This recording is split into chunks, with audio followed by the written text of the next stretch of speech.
What is up, guys? This is Vegas and welcome to Hypothetical Situations episode 14.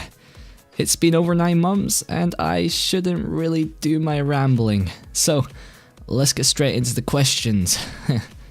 If you had the choice to live in any European country that was not in the British Isles, what would it be?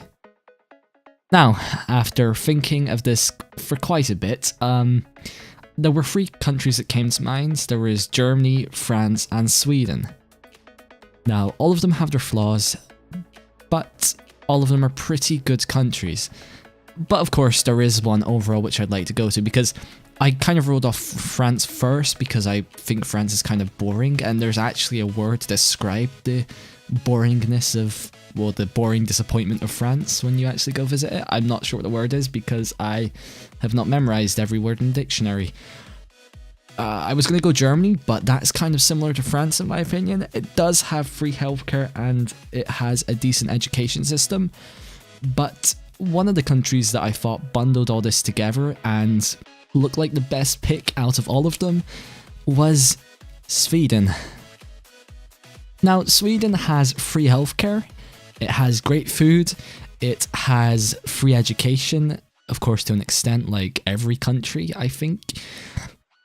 It's the biggest country for equal rights, for example, gays and lesbians and all that other stuff to do with the LGBT and all of those words that are extended from that. It's equal for women. There's a stereotype that goes around, especially in 4chan, that Sweden is full of feminists, which, it could be true, I'm unsure. But aside from being a very liberal and a very equal country, they also are very low on government corruption. According to the Corruption Perceptions Index, they are number 4 on the table of the lowest perceived levels of corruption. So that is pretty bloody fantastic. Whereas I'm pretty sure the UK would be closer to the top of the list which had the highest, so yeah. So I'd pick Sweden in that matter. Sorry if I'm a bit rambly, I'm kind of tired and I haven't done one of these in a while. So, next question. If you could watch any announced movie early, what would you watch? Oh, that's a good one. So there are tons of films which have been announced and a lot of good ones. There is, of course, there's the new Tarantino film. There's all of the superhero films that have been announced for 2015 and 2016. So there's quite a few films to pick from that.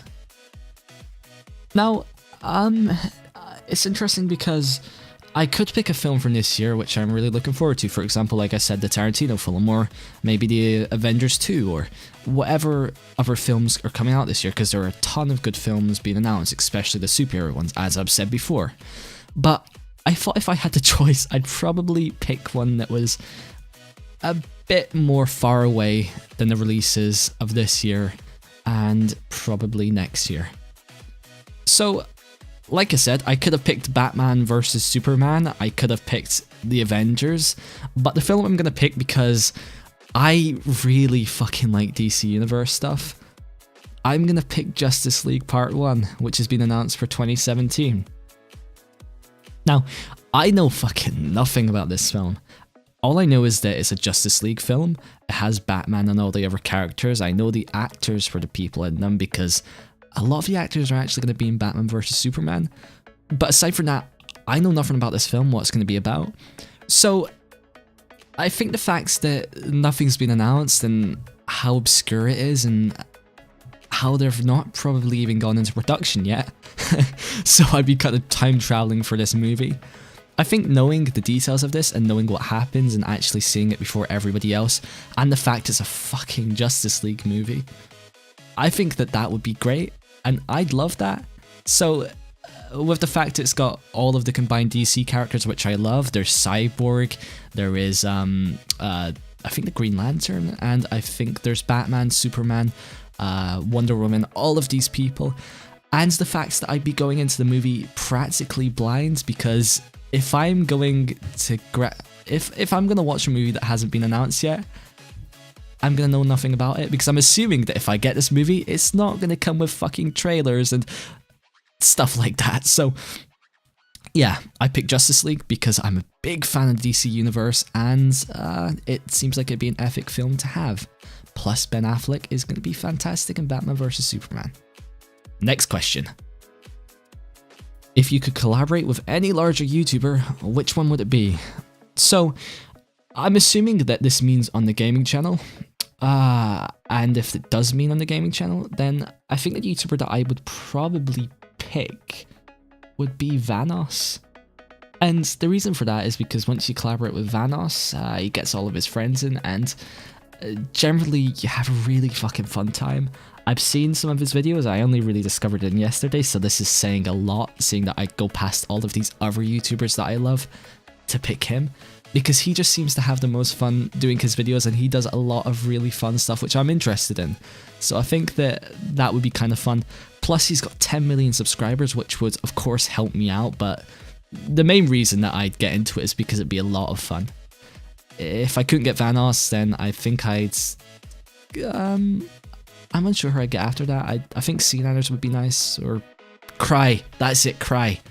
But yeah, Vanoss would be great to do a collaboration with, because it would generally be a fun time and we'd make a really bloody funny video, and you should go check him out. He does a bunch of stuff.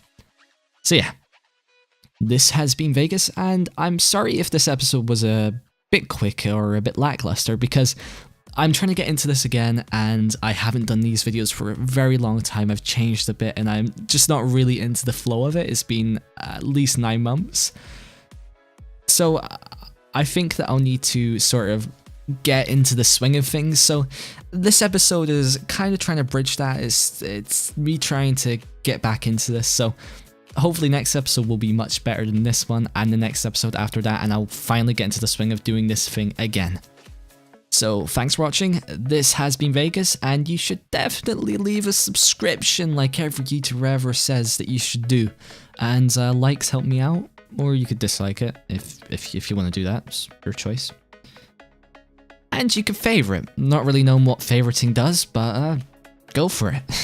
I think that shares it around to people. I'm unsure though. So yeah, this is Vegas. Once again, checking out.